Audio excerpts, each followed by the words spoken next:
Hello, everyone, and happy time zones. It's your bird, Avon the Raven, and welcome to A Raven Ruminates Demon Souls on Casual.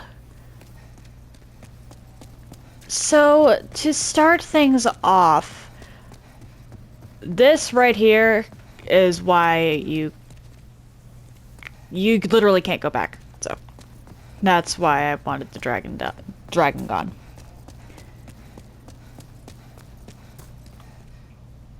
The first thing I want to address is build choice. I picked Magician as my starting class because I am comfortable with magic users. However, if you are not comfortable with magic users, you should pick something else. This leads into the second point, which is the Order of Archstones.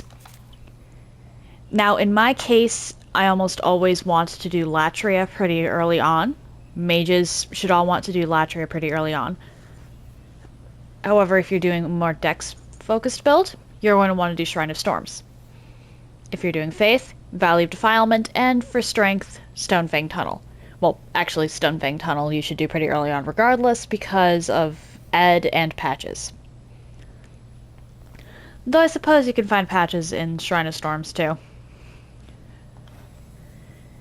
But you definitely there's a lot more routing in this game, simply because each of the different archstones is focused on a different main stat, for lack of a better term.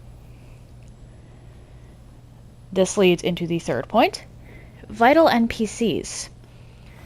So in my case, because I was trying to get every single boss reward, I needed all of the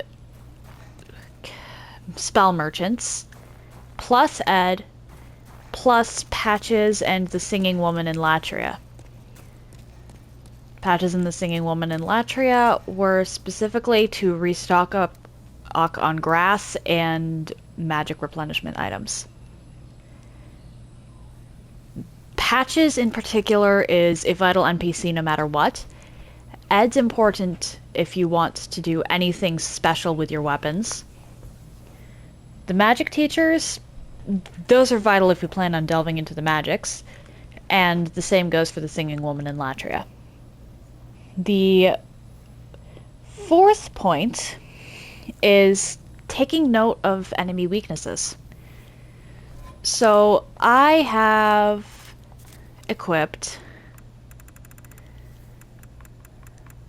Fireball, Soul Ray, and Firestorm for my offensive spells. Firestorm and Fireball, however, would be completely ineffective against most enemies in the Stonefang Tunnel. Specifically Flame Lurker. Flame Lurker, I'm pretty sure, is completely immune to fire. Magic damage, however, does phenomenal against enemies who don't take much or any damage from fire. Same goes for fire damage against enemies resistant to magic. I don't think there's anything that has a really high physical resistance in this game. However, it is still a good idea to invest in things like pine resin for the fire buff, or sticky white slime for the magic buff, depending on what your enemy is weak to. Don't be ashamed in looking something like that up, by the way.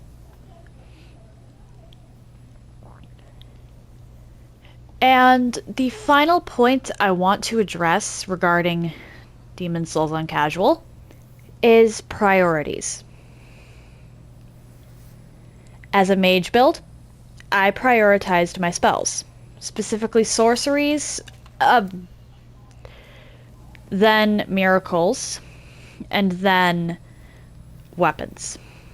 With the exception of Second Chance, because Second Chance is broken.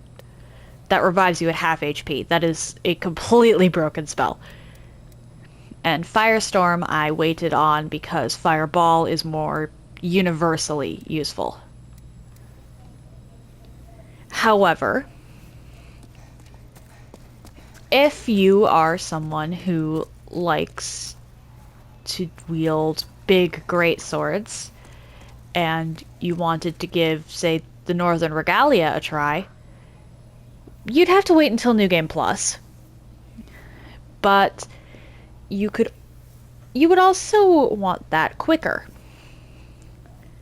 You might also want the Insanity Catalyst instead of the wooden Catalyst, Silver Catalyst, or the Talisman of Beasts if you are going pure intelligence, or pure magic, rather than magic faith hybrid. I did not get Insanity Catalyst until my last run because I went hybrid. But at the end of the day, you really do have to just do what works best for you. Alright, so this concludes Demon's Souls on Casual. That said, everyone, happy time zones, and I hope you all have an excellent day.